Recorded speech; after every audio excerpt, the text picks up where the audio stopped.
সন্তানের সুখের জন্য পিতা সবসময় স্বার্থ ত্যাগ করে, নিজের সুখ সুবিধা স্বাচ্ছন্দ্য সব ত্যাগ করে দেয়। কিন্তু পিতার সুখের জন্য পুত্র তার নিজের সমস্ত সুখ সুবিধা স্বাচ্ছন্দ্য সমস্ত অবলীলায় ত্যাগ করে দিতে পারে। এরকম দৃষ্টান্ত কিন্তু পৃথিবীতে খুব কম আছে। আমাদের পৌরাণিক কাহিনী অনুযায়ী একটা দুটো অবশ্যই আছে। তার মধ্যে একটি নাম আমরা খুব ভালো করে জানি, সেই নামটি হলো মহামতি ভীষ্ম। রাধে রাধে বন্ধুরা, আজ বলবো মহাভারতের সেই মহামহিম ভীষ্মের শিশুকালের কথা। ভীষ্ম কেন এত বড় প্রতিজ্ঞা করেছিলেন যে সেই ভীষণ প্রতিজ্ঞার জন্য তার নাম হয়েছিল ভীষ্ম। কিন্তু তার পিতার দেওয়া নাম ছিল দেবব্রত, মাতার দেওয়া নাম ছিল গাঙ্গেয়। তিনি মা গঙ্গার পুত্র, রাজা শান্তনুর পুত্র, হস্তিনাপুরের ভাবী রাজকুমার। কিন্তু কেন তিনি এরকম কঠিন প্রতিজ্ঞা করলেন? কি কারণ ছিল? তার পিতাকে সুখ দেবার জন্য কেন তাকে এত বড় পদক্ষেপ নিতে হয়েছিল যে তিনি বলেছিলেন যে তিনি আজীবন ব্রহ্মচর্য পালন করবেন, তিনি আজীবন কুমার থাকবেন, কখনো তিনি বিবাহ করবেন না? এমন কি পরিস্থিতি হয়েছিল? সেই পরিস্থিতিটা কে সৃষ্টি করেছিল? এটা কিন্তু বিধিরই বিধান। মানুষ নিজের ইচ্ছায় কোনো কিছু করতে পারে না, সব কিছুই কিন্তু বিধির বিধান অনুযায়ী হয়। আমরা তো কর্ম করি, তাই না? কিন্তু সেই কর্ম কখন ভালো হয় মন্দ হয় তার যে কি ফল, সেটা তো ঈশ্বরই দেবে। আমরা তো ইচ্ছে করলেও কিছু করতে পারি না। তো দেবব্রতও তো ছিল একজন ছোট্ট শিশুপুত্র, যে অনেক আশা ছিল।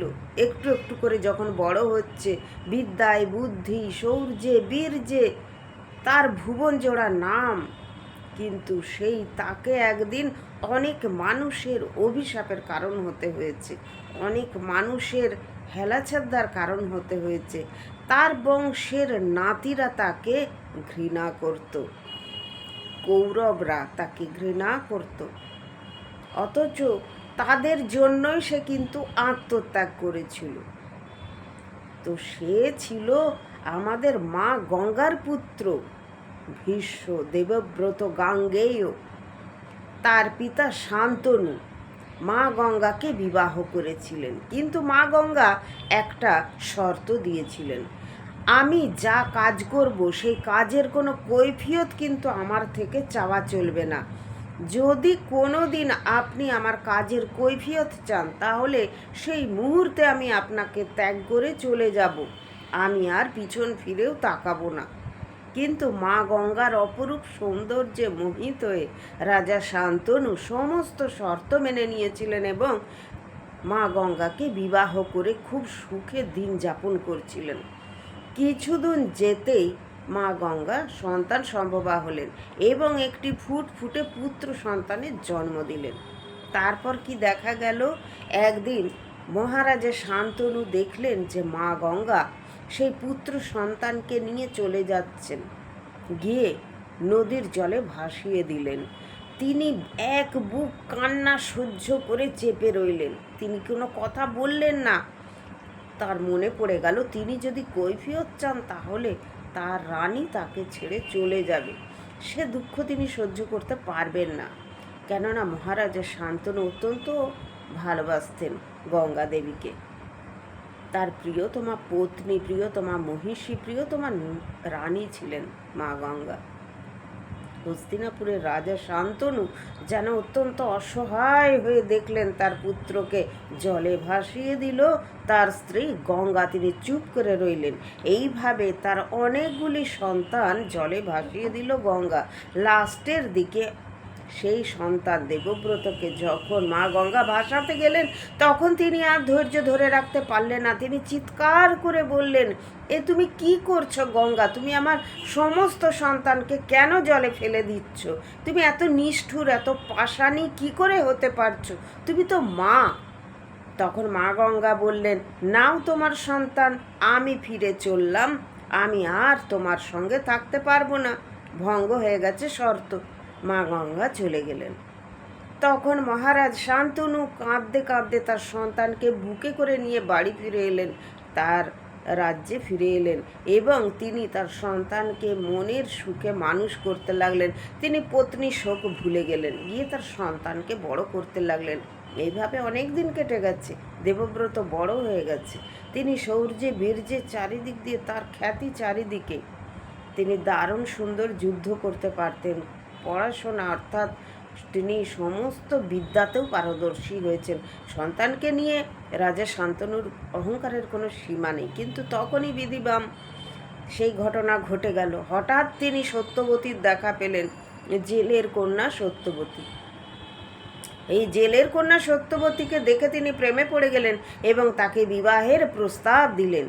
কিন্তু জেলের কন্যা সত্যবতী বললেন, আপনার তো এক পুত্র আছে, আপনি পুত্র থাকায় কিভাবে বিবাহ করতে পারেন? ঠিক আছে, আপনি আমার পিতার সাথে কথা বলুন, আমার পিতা রাজি হলে আমি নিশ্চয়ই আপনাকে বিবাহ করব। বয়সের অনেক ডিফারেন্স ছিল, কিন্তু তাও রূপে গুণে অদ্বিতীয়া সত্যবতীকে দেখে তিনি মোহিত হয়ে গেছেন। আসলে সত্যবতী জেলের মেয়ে হলেও তিনি কিন্তু জেলের মেয়ে ছিলেন না, তিনিও ছিলেন কোনো এক অপ্সরা। তিনি শাপভ্রষ্ট হয়ে মাছের পেটে জন্ম নিয়েছিলেন। সেই মাছ কাটতে গিয়ে মাছের পেট থেকেই সত্যবতীকে পেয়েছিলেন সেই ধীবর, এবং তিনি তাকে কন্যা রূপে পালন করেছিলেন। তাই তিনি এত সুন্দরী ছিলেন, অপ্সরী ছিলেন, এবং তার গায়ে কোনো মাছের গন্ধও ছাড়তো না। কেননা তিনি প্রতিদিন কিন্তু মাছ শিকার করতেন, নদীতে গিয়ে মাছ ধরতেন। তা সত্ত্বেও তার গায়ে মাছের গন্ধ ছিল না। সেটা এক ঋষির আশীর্বাদে তার গা থেকে মাছের গন্ধ চলে গিয়েছিল। সেটাও এক কাহিনী আছে সত্যবতীর। তো সত্যবতীকে, এটা কিন্তু সত্যবতীর ধরতে গেলে দ্বিতীয় বিবাহ। তারপরে সত্যবতীর সঙ্গে বিবাহ হবে। খুব আনন্দে আছেন রাজা শান্তনু। যখন তিনি মেয়েটির সত্যবতীর পিতার সাথে কথা বললেন, তার পিতা নাকচ করে দিলেন, বললেন, না, আপনার পুত্র আছে, আপনার পুত্র রাজা হবে, তার ছেলে রাজা হবে, তার ছেলে রাজা হবে। আমার মেয়ের সন্তানরা কি হবে? তারা প্রজা হয়ে থাকবে, তারা তো কোনোদিন রাজা হতে পারবে না। মহারাজ, আমি আমার কন্যার সাথে বিবাহ দিতে পারবো না। তাহলে আপনাকে কথা দিতে হবে যে আপনার বড় পুত্র দেবব্রতকে কখনো রাজা করা চলবে না। তাহলে আমি আমার কন্যার সাথে আপনার বিবাহ দেব, এবং আমার কন্যার পুত্ররাই কিন্তু রাজা হবে। এটা আপনাকে কথা দিতে হবে। একজন পিতা হয়ে কি করে পারে? তাই তিনি পারলেন না। তিনি মনের দুঃখে রাজ্যে ফিরে গেলেন এবং খাওয়া দাওয়া বন্ধ করে দিলেন, মনের দুঃখে থাকলেন। ভীষ্ম দেবব্রত যখন জানতে পারলেন তার পিতার এই কষ্টের কথা, তখন তিনি সোজা গেলেন সেই ধীবর রাজের কাছে, গিয়ে বললেন, কি হয়েছে? কেন আপনি আমার মাতাকে আমার কাছে আসতে দিচ্ছেন না? কত সুন্দর কথা দেবব্রত, তিনি সত্যবতীকে মাতা বলে সম্বোধন করছেন। তখন ধীবররাজ বুঝতেই পেরেছেন যে এই ছেলেটি কতটা ভালো হতে পারে। তার কিছুটা মায়াও হচ্ছিল, কিন্তু তিনি বললেন, না, আমি তো তোমার পিতার সাথে বিবাহ দিতে পারবো না। কেননা তোমার যখন পুত্র হবে তারাই তো রাজা হবে, আর আমার কন্যার পুত্ররা প্রজা হয়ে থাকবে। সেটা আমি পিতা হয়ে নিতে পারবো না, আমি কিছুতেই বিবাহ দেব না। তখন দেবব্রত বললেন, ঠিক আছে, আমি কথা দিচ্ছি আমার পুত্ররা কখনোই রাজা হবে না, এবারে আপনি বিবাহ দিন। বললেন, না, তুমি কথা দিচ্ছ, কিন্তু তোমার পুত্ররা তো রাজা হবেই, তারা তো কথা শুনবে না। তখন দেবব্রত কঠিন প্রতিজ্ঞা করলেন, বললেন, ঠিক আছে, আমি আমার মা গঙ্গাকে এবং সমস্ত দেবতাদের